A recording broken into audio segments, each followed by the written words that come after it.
Hello friends नमस्कार मु सिद्धार्थ आपण मानक स्वागत करुच्ची आम ओडिया चैनल नॉलेज ऑफ 98 को। आज आम आलोचना करवा द मोस्ट इम्पोर्टेंट चैप्टर जोटा कि संधि। संधि आपण मैंने देखिथे प्रत्येक एग्जाम रे एथिर क्वेश्चन कंपलसरी आसता है। सो यही कॉन्सेप्ट आपण मैंने जदि पूरा क्लियर हो जाउछंती ताले आपण मैंने परीक्षा रे जेतिकी भी प्रश्न आछी आपण मैंने इजीली करि परिबे। सो चलंतु मु आपण मानकू संधिटी पूरा पूरा बेसिक कॉन्सेप्ट बुझेदेवी। सो आपण मैंने प्रत्येक एग्जाम रे एथिरो क्वेश्चन जेतिकी भी आसू आपण इजीली करि परिबे। सो आपण मैंने जदि आम चैनल रे नुआ अछंती ताहले आम चैनल को लाइक शेयर सब्सक्राइब करनियंतु एवं आमे आई बटन रे आपण मानकू आम टेलीग्राम रो लिंक टी प्रोवाइड कर दोचु।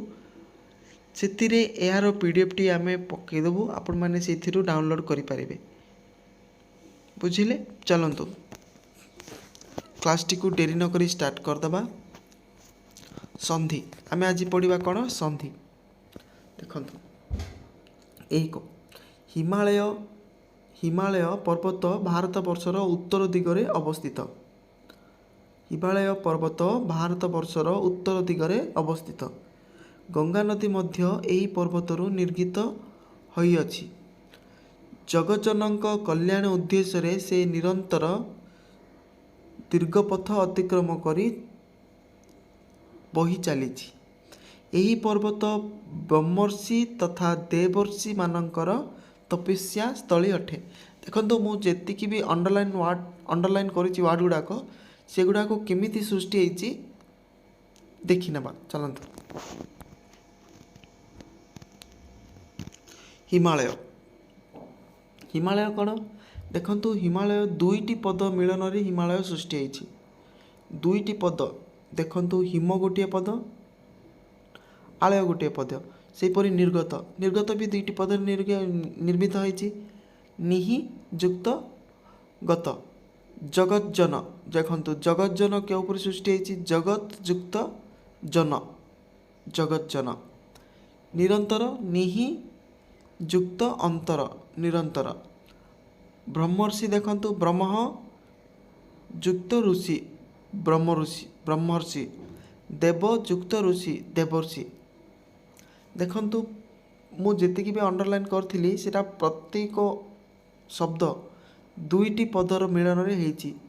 हिम गोटे पद आलय गोटे पद ए दुईटी पदर मिलन ही घटिछि हिमालय। तो नि गोटे पद गत गोटे पद ए दुईटी मिसिकी निर्गत। जगत गोटे पद जन गोटे पद जगत गोटे पद जन गोटे पद ए दुईटी मिसिकी जगज्जन।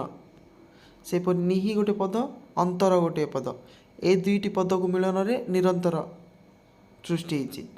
सेपरि ब्रह्म गोटे पद ऋषि गोटे पद ए दुईटी मिलन रे ब्रह्मर्षि सृष्टि होइछि। सेपरि देव गोटे पद ऋषि गोटे पद ए दुईटी पद मिलन रे देवर्षि पद देवर्षि शब्दटी गठित होइछि। सो आपण माने इतिरे कोन जानले ना देखंतु हिमालय हिमालय रे ऑब्जर्व करंतु हिम युक्त आलय देखंतु पूर्व पदर प्रथम वर्ण शेष वर्ण पूर्व पदर शेष वर्ण कोन पूर्व पदर शेष वर्ण होछि देखंतु पूर्व पदर शेष वर्ण कोन म सहित परपदर एटा कोन एटा पूर्व पद एटा ता परपद परपदर प्रथम वर्ण परपदर प्रथम वर्ण कोन अछि आ आलय। पूर्व पदर शेष वर्ण सह परपदर प्रथम वर्ण मिलन को संधि कुआ जाए। बुझिल देखंतु पूर्व पदर कोन अछि म अछि हिम युक्त आलय हिमालय देखंतु को परि गठित होइछि हिमालयटा आपण थरे देखि नियंतु म सहित आ जड़ित हो हिमालय पदटी सृष्टि होइछि। देखंतु हिमालय हिम युक्त आलय हिमालय पूर्व पदर प्रथम वर्ण सहित परपदर प्रथम वर्ण पूर्व पदर शेष वर्ण सहित परपदर प्रथम वर्ण मिलन को संधि कहि थाउ। बुझिल सेपरि निहि युक्त गत देखंतु पूर्व पदर प्रथम वर्ण सह परपदर शेष वर्ण ପୂର୍ବପଦର ଶେଷ ବର୍ଣ୍ଣ ସହ ପରପଦର ପ୍ରଥମ ବର୍ଣ୍ଣ ମିଳନକୁ ସନ୍ଧି କହିଥାଉ। ଚାଲନ୍ତୁ ୟାକୁ ଦେଖିଦେବା। ଆପଣମାନେ ଷ୍ଟେଟମେଣ୍ଟ ଦେଖିଦିଅନ୍ତୁ। ଦେଖନ୍ତୁ, ପରସ୍ପର ସନ୍ନିହିତ ପୂର୍ବପଦ କ'ଣ? ହିମ ଶେଷ ବର୍ଣ୍ଣ ମ ଯୁକ୍ତ ଓ ପରପଦର ପ୍ରଥମ ବର୍ଣ୍ଣ ମିଳନକୁ ସନ୍ଧି କୁହାଯାଏ। ପରପଦର ପ୍ରଥମ ବର୍ଣ୍ଣ କ'ଣ ଅଛି? ଆ। ଏ ଦୁଇଟି ମିଳନକୁ ଆମେ ସନ୍ଧି କହିଥାଉ। ବୁଝିଲ? ଚାଲନ୍ତୁ, ସନ୍ଧି କେତେ ପ୍ରକାର? ସନ୍ଧି ହେଉଛି ତୁମର 3 ପ୍ରକାର। କ'ଣ କ'ଣ? ନା ସନ୍ଧି ହେଉଛି ତୁମର 3 ପ୍ରକାର। 1 ସ୍ୱର ସନ୍ଧି, 2 ବ୍ୟଞ୍ଜନ ସନ୍ଧି, 3 ବିସର୍ଗ ସନ୍ଧି। ଏହି 3ଟି ହେଉଛି ତୁମର ସନ୍ଧି। ଚାଲନ୍ତୁ ଆମେ ଦେଖିବା ପ୍ରଥମେ ଦେଖିବା ସ୍ୱର ସନ୍ଧି। ସ୍ୱର ସନ୍ଧି କ'ଣ? ରବୀନ୍ଦ୍ର ଘରକୁ ଯାଉଛି। ଦେଖନ୍ତୁ, ରବୀନ୍ଦ୍ର ଘରକୁ ଯାଉଛି। ଋଷି କମ୍ବଳାସନରେ ବସିଛନ୍ତି। ଏଥିରେ ଆମେ ଯେଉଁ ଅଣ୍ଡରଲାଇନ୍ ଦେଇଛେ ୱାର୍ଡ଼ ଗୁଡ଼ାକ, ସେଗୁଡ଼ାକୁ ଦେଖନ୍ତୁ ଥରେ।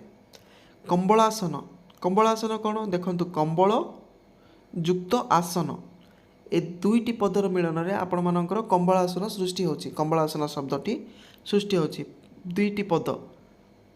2ଟି ପଦରେ ଗୋଟିଏ ଶବ୍ଦ ସୃଷ୍ଟି ହେଉଛି। ଏହାକୁ ଆମେ ସନ୍ଧି କହିଥାଉ। ହେଲେ ସ୍ୱର ସନ୍ଧି କ'ଣ କେମିତି କହିବା? ସ୍ୱର ସନ୍ଧି କ'ଣ? ଦେଖନ୍ତୁ, ରବି ଯୁକ୍ତ ଇନ୍ଦ୍ର। ରବୀନ୍ଦ୍ରର ସନ୍ଧି ବିଚ୍ଛେଦ ହେଉଛି ରବି ଯୁକ୍ତ ଇନ୍ଦ୍ର। ଏଥିରେ ଆମେ କ'ଣ ଜାଣିଲେ? ଦେଖନ୍ତୁ, ପରସ୍ପର ସନ୍ନିହିତ ପୂର୍ବପଦର ଶେଷ ସ୍ୱରବର୍ଣ୍ଣ ସହିତ ପରପଦର ପ୍ରଥମ ସ୍ୱରବର୍ଣ୍ଣ ମିଳନକୁ ସ୍ୱର ସନ୍ଧି କୁହାଯାଏ। ବୁଝିଲ? ଏଇଠି ତ ଆପଣମାନଙ୍କୁ ସ୍ୱରବର୍ଣ୍ଣ ଦେଖାଯାଉନି, କମ୍ବଳ। ତ ଏହା କେମିତି ସ୍ୱର ସନ୍ଧି ହେଲା? ଦେଖନ୍ତୁ, ମୁଁ ବୁଝେଇ ଦେଉଛି ଆପଣମାନଙ୍କୁ। କମ୍ବଳାସନ, କମ୍ବଳ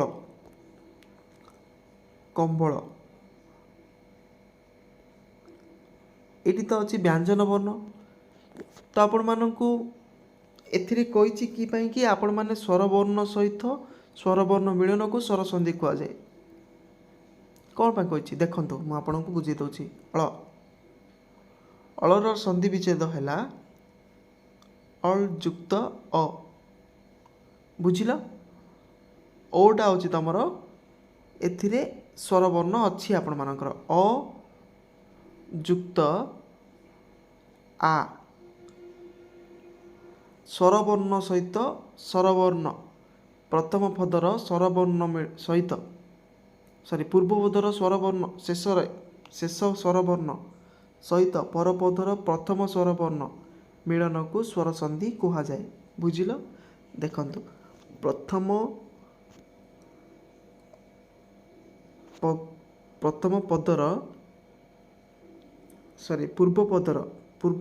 ପୂର୍ବପଦ କ'ଣ? କମ୍ବଳର ଶେଷ ସ୍ୱରବର୍ଣ୍ଣ ସହିତ ପରପଦର ଆସନର ପ୍ରଥମ ସ୍ୱରବର୍ଣ୍ଣ ମିଳନକୁ ସ୍ୱର ସନ୍ଧି କୁହାଯାଏ। ସେହିପରି ରବୀନ୍ଦ୍ର ବି ସେମିତି। ବ ଯୁକ୍ତ କ'ଣ? ଇନ୍ଦ୍ର। ବୁଝିଲ? ବ ଯୁକ୍ତ ଇ ହେଉଛି ତୁମର ସ୍ୱରବର୍ଣ୍ଣ, ଏଇଟା ହେଉଛି ବି। ବୁଝିଲ? ଦେଖନ୍ତୁ, ବିର ସନ୍ଧି ବିଚ୍ଛେଦ ଏହିପରି ହୋଇଥାଏ। ଅବଯୁକ୍ତ ଇ ବି ରବୀନ୍ଦ୍ର। ଦେଖନ୍ତୁ, ଦୀର୍ଘଇ କ'ଣ ପାଇଁ ହେଉଛି ମୁଁ ଆପଣମାନଙ୍କୁ ପରେ ସୂତ୍ରରେ ବତେଇଦେବି। ପରସ୍ପର ସନ୍ନିହିତ ପୂର୍ବପଦର ଶେଷ ସ୍ୱରବର୍ଣ୍ଣ ସହିତ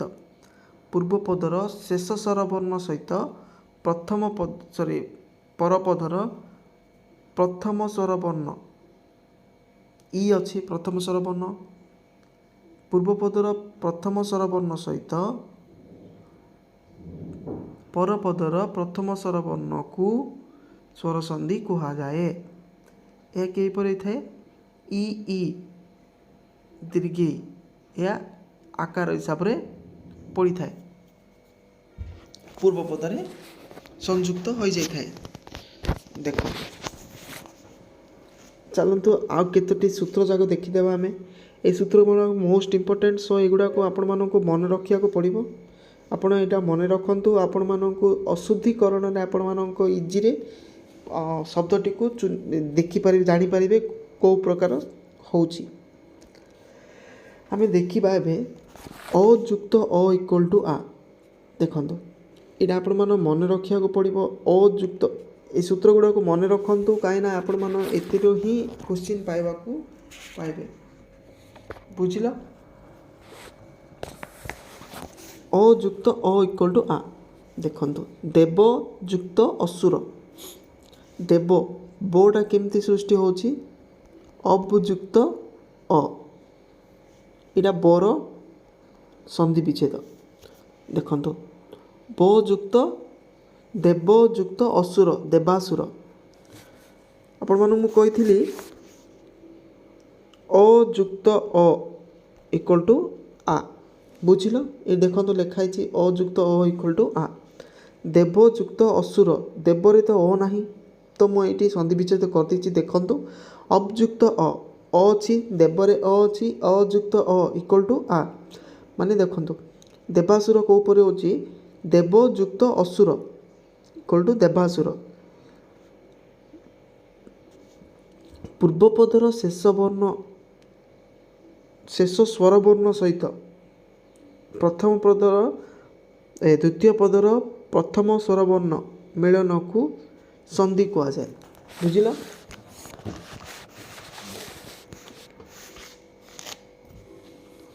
यही ओटी ओ आ हे देवा ही जाउची देखिले सेपरी वनयुक्त अंचल वन युक्त अ स्वरवर्ण सहित स्वरवर्ण ये कौन है नवांचल बुझिल नवांचल सेपरी नवयुक्त अन्न नर व्युत्क्रम कौन अनुयुक्त अ अयुक्त अ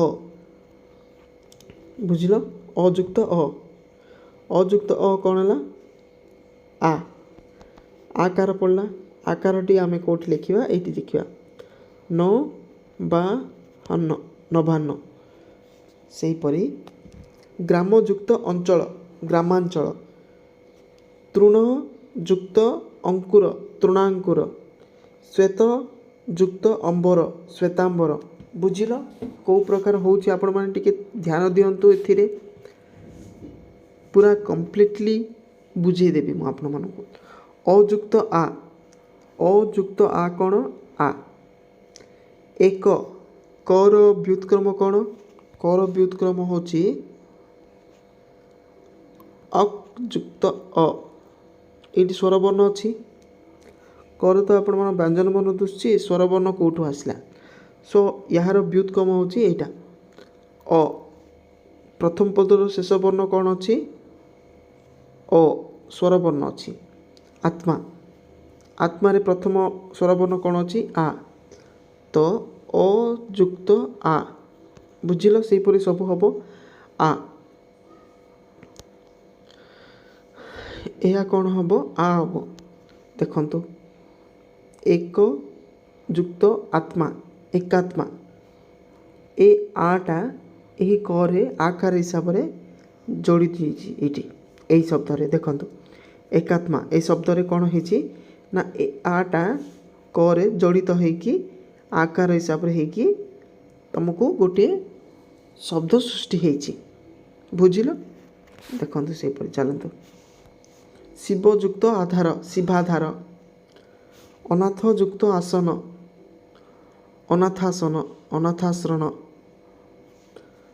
सिंहयुक्त आसन सिंहासन गुणयुक्त आकार गुणाकार उच्चयुक्त आसन उच्चासन यहीपरि होइछि सो चलतु आउ केतोटी सूत्र देखिदेबा आउ कौन अच्छी नेक्स्ट आयुक्त ओ देखंतु आयुक्त ओ इक्वल टू आ चितायुक्त अनल चितार व्युत्क्रम कौन तार अतयुक्त आ बुझिल यह हूँ तुमर ता ପୂର୍ବପଦର ଶେଷ ବର୍ଣ୍ଣ କ'ଣ? ଶେଷ ସ୍ୱର ବର୍ଣ୍ଣ କ'ଣ ଅଛି?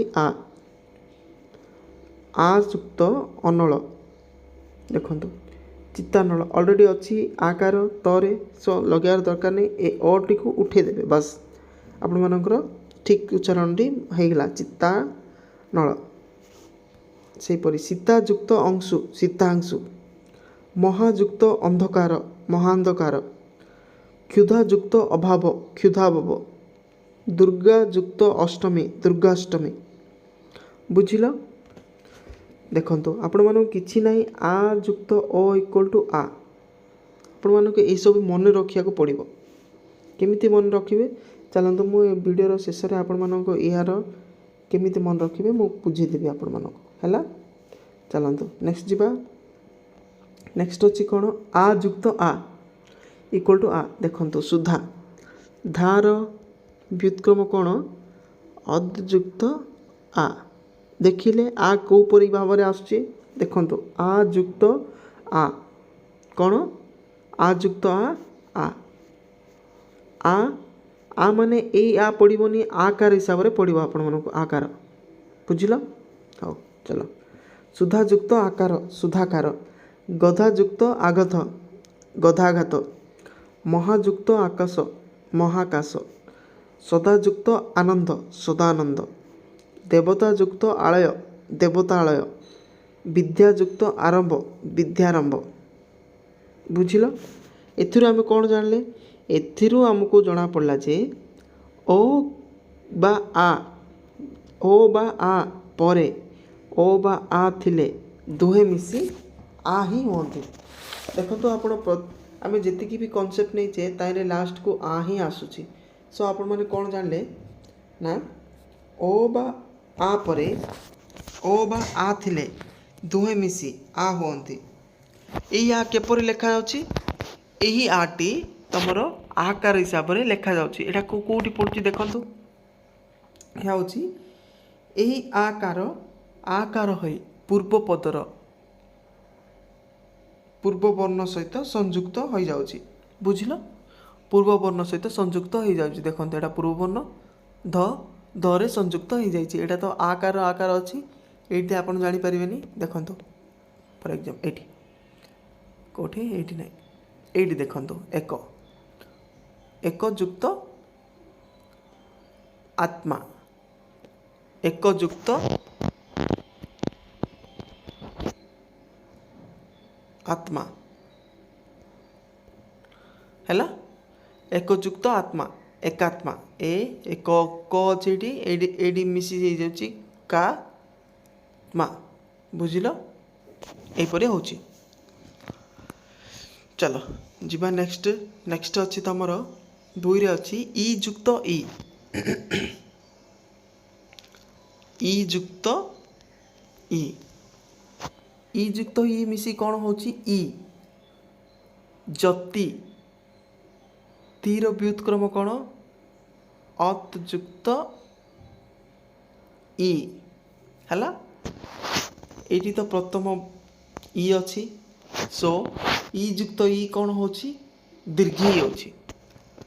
ସୋ ଚାଲନ୍ତୁ ଯତି ଯୁକ୍ତ ଇନ୍ଦ୍ର, ଯତୀନ୍ଦ୍ର। ହେଲା, ଯତି ଯୁକ୍ତ ଇନ୍ଦ୍ର, ଯତୀନ୍ଦ୍ର। ଦେଖନ୍ତୁ ଦୀର୍ଘିକାର ଏଡ଼େଇଛି। ଆପଣ ଯଦି ଅର୍ଷିକାର ଲେଖିଦେବେ ଯତୀନ୍ଦ୍ର, ଏହି ଶବ୍ଦଟି ଅଶୁଦ୍ଧ ଶବ୍ଦ ହେଇଯିବ। ଆପଣମାନେ ଦେଖିଲେ ମୁଁ କହୁଥିଲି ଆପଣମାନଙ୍କୁ ସନ୍ଧି ବିଚ୍ଛେଦ କଲାବେଳକୁ ମୁଁ ଶୁଦ୍ଧ ଅଶୁଦ୍ଧର କିପରି ଭାବରେ ଅର୍ଷିକାର ବଦଳରେ ଦୀର୍ଘିକାର ହେଉଛି ଆପଣମାନଙ୍କୁ କହିବି ବୋଲି କହିଥିଲି। ଦେଖନ୍ତୁ ଏହି ପ୍ରକାର ହେଉଛି ସବୁ। ଅତିଯୁକ୍ତ ଇବ, ଅତୀବ। ତୀର ବ୍ୟୁତ୍କ୍ରମ କ'ଣ? ତି ଇକ୍ୱାଲ୍ ଟୁ ଅତ୍ ଯୁକ୍ତ ଇ ହେଉଛି ତୁମର ତି। ଦେଖନ୍ତୁ ଅର୍ଷିକାର ସହିତ ଅର୍ଷିକାର ମାନେ ସ୍ୱରବର୍ଣ୍ଣ ସହିତ ସ୍ୱରବର୍ଣ୍ଣ ମିଳିନ ହୋଇ ସ୍ୱର ସନ୍ଧି ହୋଇଥାଏ। ଦେଖନ୍ତୁ ଅତିଯୁକ୍ତ ଇବ, ଅତୀବ। ସେହିପରି ଅତିଯୁକ୍ତ ଇତ, ଅତୀତ। ପ୍ରତିଯୁକ୍ତ ଇତ, ପ୍ରତୀତ। ଗିରିଯୁକ୍ତ ଇନ୍ଦ୍ର, ଗିରୀନ୍ଦ୍ର। ଅଭିଯୁକ୍ତ ଇଷ୍ଟ, ଅଭୀଷ୍ଟ।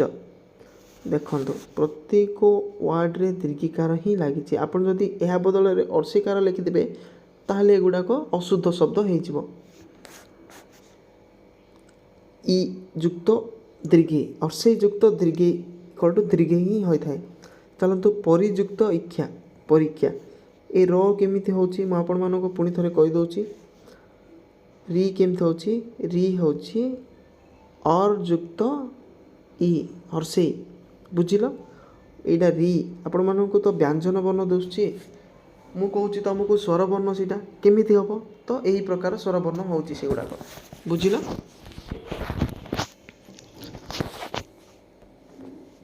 ରି ଯୁକ୍ତ ପରିଯୁକ୍ତ ଇକ୍ଷା ପରୀକ୍ଷା ପରୀକ୍ଷା ମୁନିଯୁକ୍ତ ଈଶ୍ୱର ମୁନୀଶ୍ୱର ଗିରିଯୁକ୍ତ ଈଶ ଗିରୀଶ ସେହିପରି ମୁନିଯୁକ୍ତ ଈଶ ମୁନୀଶ ପରିଯୁକ୍ତ ଇକ୍ଷା ପରୀକ୍ଷା ବୁଝିଲ। ତାପରେ ଦେଖିବା ଇ ଯୁକ୍ତ ଇ ଦୀର୍ଘଇ ଯୁକ୍ତ ଅର୍ଷେଇ ଇକ୍ୱାଲ୍ ଟୁ ଦୀର୍ଘଇ ମହି ଯୁକ୍ତ ଇନ୍ଦ୍ର ମହିନ୍ଦ୍ର ଶଚୀ ଯୁକ୍ତ ଇନ୍ଦ୍ର ଶଚୀନ୍ଦ୍ର ଗୁଣୀ ଯୁକ୍ତ ଇନ୍ଦ୍ର ଗୁଣୀନ୍ଦ୍ର ତପି ଯୁକ୍ତ ଇନ୍ଦ୍ର ତପୀନ୍ଦ୍ର। ସେହିପରି ଦେଖିବା କେତୋଟି ଆଉ କ'ଣ ଅଛି ଦୀର୍ଘଇ ସହିତ ଦୀର୍ଘଇ ମିଳନ ହୋଇ ଦୀର୍ଘଇ ହିଁ ହେଇଥାଏ। ସୋ ଦେଖନ୍ତୁ ମହି ଯୁକ୍ତ ଈଶ୍ୱର ମହେଶ୍ୱର ଅବନୀ ଯୁକ୍ତ ଈଶ ଅବନୀଶ ଭବାନୀ ଯୁକ୍ତ ଈଶ ଭବାନୀଶ ଲକ୍ଷ୍ମୀ ଯୁକ୍ତ ଈଶ ଲକ୍ଷ୍ମୀଶ ରଜନୀ ଯୁକ୍ତ ଈଶ ରଜନୀଶ ବୁଝିଲ। ଏଥିରେ କ'ଣ ଜଣାପଡ଼ିଲା ତୁମକୁ ନା ଦେଖନ୍ତୁ ଏଥିରେ କ'ଣ ଜଣାପଡ଼ିଲା ହର୍ଷେଇ ବା ଦୀର୍ଘଇ ପରେ ହର୍ଷେଇ ବା ଦୀର୍ଘଇ ପରେ ହର୍ଷେଇ ବା ଦୀର୍ଘଇ ଥିଲେ ଦୁହେଁ ମିଶି ଦୀର୍ଘଇକାର ହୋଇଥାନ୍ତି ଦୀର୍ଘଇ ହୁଅନ୍ତି। ଏହି ଦୀର୍ଘଇଟି ଦୀର୍ଘିକାର ହିସାବରେ ପୂର୍ବ ବର୍ଣ୍ଣ ଯୁକ୍ତ ହୋଇଯାଏ ବୁଝିଲ। ଦେଖନ୍ତୁ ପୂର୍ବ ବର୍ଣ୍ଣରେ ଯୁକ୍ତ ହୋଇଯାଇଛି ଏଇଠି ଅଛି ଯଦି ଠିକ୍ ଅଛି। ଦେଖନ୍ତୁ ମହା ହେବନି ମହି ଯୁକ୍ତ ଈଶ୍ୱର